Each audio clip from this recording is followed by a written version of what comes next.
All right, we are back for another week of Live It with my wife, Katie Hartfiel. And last week we talked about the importance and the spiritual significance of praying for your spouse.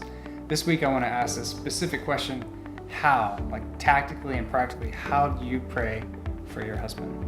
So my favorite way to pray for my husband, but also for my children, is once again going back to this journaling idea of what has been such a big deal for me with writing letters to my future husband, praying for my future husband, all of those kind of things. And so I kind of went back to my roots and started to think specifically in terms of praying scripture over my family. I learned this from a very dear friend of mine. And when she was explaining it to me, she used this verse from Isaiah where it says, "So shall my word be that goes forth from my mouth. It shall not return to me void, but it shall do my word, achieving the end for which I sent it."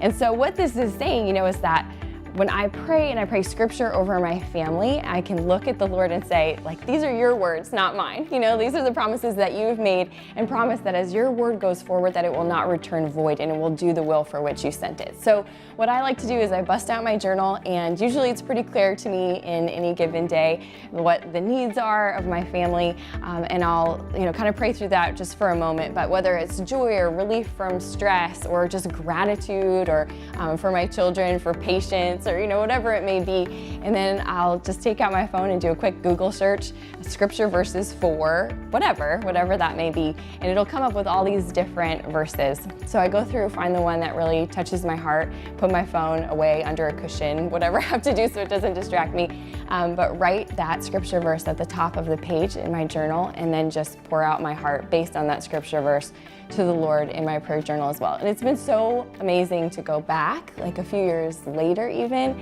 and just see how the Lord has heard and answered, and write that as well in my journal, the fruitfulness of how He has come through in that way. That is absolutely beautiful. Thank you. Keep praying for us. We need it, and I really like you a lot. What are you doing later? I have no plans. Okay. All right. Thank you. Oh my gosh.